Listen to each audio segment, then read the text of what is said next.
Semangat pagi, jumpa lagi dalam channel saya, channel Roy Fernando Nababan, yaitu tentang pembelajaran kimia. Pada edisi kali ini saya akan mencoba menjelaskan tentang stoichiometry redox, karena ini termasuk materi penting menurut saya. Kenapa? Karena materi ini juga sering dimasukkan ke dalam tes soal-soal yang ada di SBMPTN ataupun ujian lokal masuk PTN lainnya. Gitu ya. Jadi, apa itu stoichiometry redox? Stoichiometry redox itu merupakan, yaitu tentunya bagian perhitungan, tapi melibatkan konsep redox. Seperti apa? Konsep bilangan oksidasi dan penyetaraan dari redox itu sendiri. Beberapa hal penting yang wajib diketahui. Yang pertama adalah tentunya konsep mol, sudah jelas. Rumus-rumus mol yang sering digunakan dalam stoichiometry redox ini yang pertama, baru berikut. Kemudian ini untuk larutan. Sedangkan ini untuk gas. Ingat ya, gasnya dalam keadaan standar. Itu ada kondisi standar. Tekanannya harus 1 atm, suhunya harus 0 derajat Celcius. Kemudian yang kedua adalah perbandingan mol sama dengan perbandingan koefisien reaksi. Berarti tentunya reaksinya harus kita setarakan dahulu. Yang ketiga, ini yang ditekankan di redoxnya. Elektron yang diterima 1 mol oksidator itu sama dengan perubahan bilox oksidatornya. Dengan cara yang sama, maka untuk reduktor juga demikian. Elektron yang dilepas 1 mol reduktor sama dengan perubahan bilox reduktornya. Sedangkan jumlah elektron yang terlibat dalam reaksi redox itu sama dengan KPK dari perubahan bilangan oksidasi masing-masing oksidator dan reduktor. Jadi kalau udah dapat PbO-nya, jangan langsung dikalikan langsung ya, tapi cari KPK-nya. Kemudian yang terakhir, jumlah gram ekivalen atau grek suatu reduktor sama dengan jumlah gram ekivalen atau grek suatu oksidator. Dalam rumusan ditulis berikut. Mol 1 dikali PbO1 sama dengan mol 2 dikali dengan PbO kedua. PbO itu perubahan bilangan oksidasi ya. Iya. Jadi 1 untuk yang oksidasi, 1 untuk yang reduksi. Sekian. Langsung ke contoh. Contoh pertama saya buat. Jumlah mol elektron yang diperlukan untuk mereduksi NO3 negatif menjadi NH3 sebanyak. Nah, kalau menjawab seperti ini sebenarnya sebelumnya ya boleh disetarakan dengan cara setengah reaksi. Samakan O, samakan H, samakan muatan, maka diperoleh elektron. Tapi untuk kali ini kita buat dengan cepat. Cukup cari bilangan oksidasinya saja. Maka bilangan oksidasi N di kiri itu sama dengan 5, O-nya negatif 2, di kanan N-nya sama dengan negatif 3, H-nya sama dengan positif 1. Perubahan bilangan oksidasi si N sama dengan? Iya. Jadi PbO-nya langsung sama dengan 8. Langsung saja PbO-nya 8. Karena apa? Karena N di kiri dan N di kanan sama-sama 1. Jadi jumlah elektron yang diperlukan sama dengan ya perubahan bilangan oksidasinya, yaitu 8. Maka jawaban dari soal berikut ini adalah entok E, yaitu 8. Yang kedua, pada reaksi redox, Br2 berubah menjadi Br- tambah BrO3-. Jika Br2 menjadi Br- menerima X elektron dan Br2 menjadi BrO3- melepas Y elektron, maka nilai X dan Y adalah juga masih mirip dengan contoh 1, hanya saja ini sudah redox. Contoh 1 tadi hanya reaksi reduksi ya. Maka kita coba buat penyelesaiannya dengan cara, karena auto redox ada baiknya ya. Ini hanya untuk mempermudah aja, biar 2-nya tulis 2 kali karena dia auto redox. Biar apa? Biar nampak jelas aja kerangka redoxnya. Jadi demikian, dibuat 2 kali ya. Nah, biar nampak, karena kerangka redoks itu harus melibatkan 4 zat. Jadi kalau ada satu zat yang sama, buat aja 2 kali.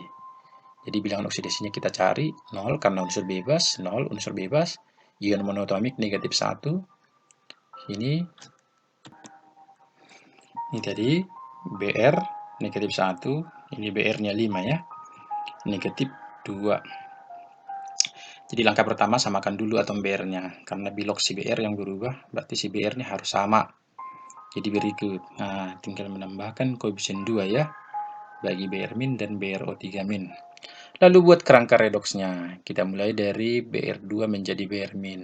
Tentukan biloks totalnya, Br2 biloks totalnya 0, Br- biloks totalnya minus 2. Kenapa? Karena koefisiennya ada 2 ya. Jadi kalikan muatan biloks dengan koefisiennya. Untuk kerangka, PbO-nya dulu, perubahan bilangan oksidasinya sama dengan 2. Sedangkan kerangka yang berikut adalah Br2 menjadi BrO3-. Bilangan oksidasi Br2 total sama dengan 0, sedangkan bilangan oksidasi Br total dalam BrO3- sama dengan 10. Nah, karena kali koefisien 2. Maka perubahan bilangan oksidasinya sama dengan 10. Maka kembali ke soal, Br2 menjadi Br- berarti X. Br2 menjadi Br-, PbO-nya 2. Sedangkan Br2 menjadi BrO3- melepaskan Y. Berarti Br2 menjadi BrO3-, Y. Berarti ini Y-nya gitu ya. Maka jumlah elektron yang diperlukan sama dengan PbO, yaitu X-nya sama dengan 2, Y-nya sama dengan 10. Maka jawabannya sama juga N-top. Gitu ya. Contoh ketiga, 1,12 gram Fe, AR-nya 56, dilarutkan dalam asam dan besi larut sebagai ion Fe2 positif. Larutan ini kemudian direaksikan dengan larutan KMnO4 0,125 molar. Menurut reaksi, volume larutan KMnO4 yang diperlukan adalah, jadi langkah pertamanya ya kita setarakan dulu ya, kita coba setarakan dulu. Caranya ini boleh biar lebih cepat kita buat pakai perubahan bilangan oksidasi aja. Berarti PbO, biloksnya Fe 2, CmN 7, O-nya negatif 2, Fe-nya positif 3, ini pasti positif 2. Itu ya, ion monoatomik.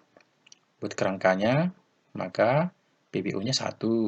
Kerangka keduanya, PbO-nya sama dengan 5. Samakan PbO, maka ini kali 5, yang sana kali 1. Gini ya. Maka tinggal buat jadi koefisien. Ya.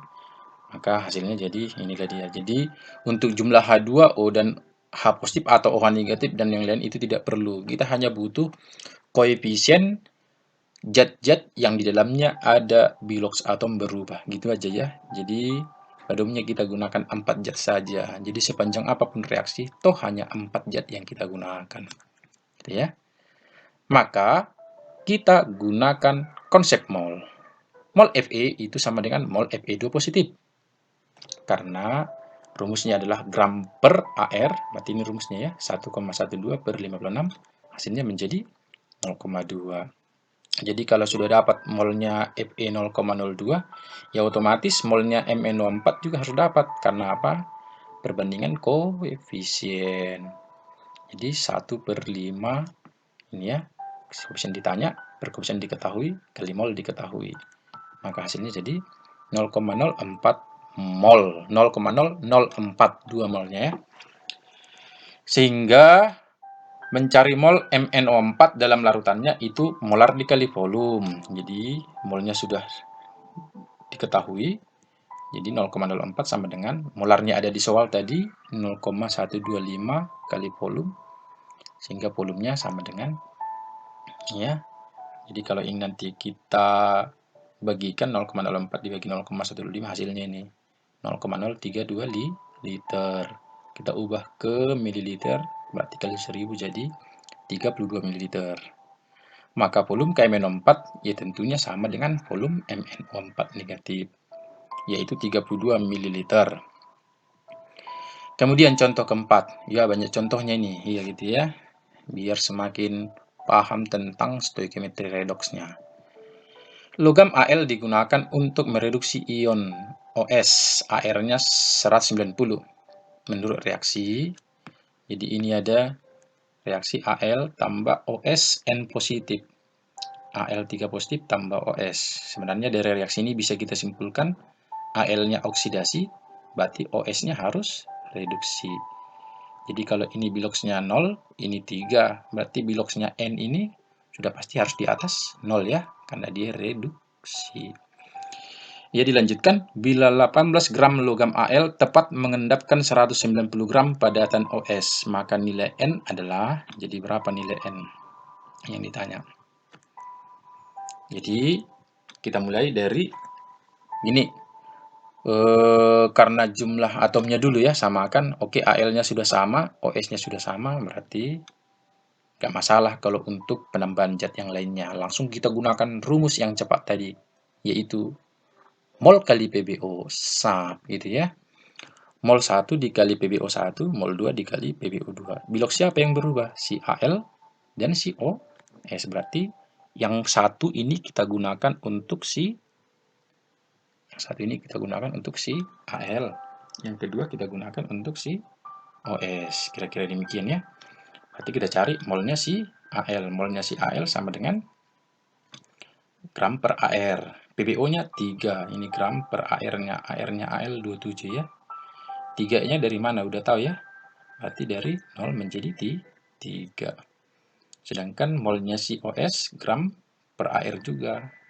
Jadi gramnya tadi ada 190, per AR-nya 190.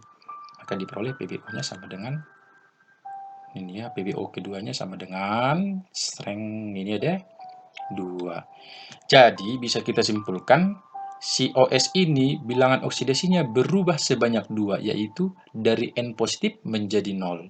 Maka bisa kita simpulkan kira-kira langsung berapa N-nya. Caranya demikian. Jadi 2 itu nilainya sama dengan N dikurang 0. Gitu ya. Maka nilai N sama dengan 2.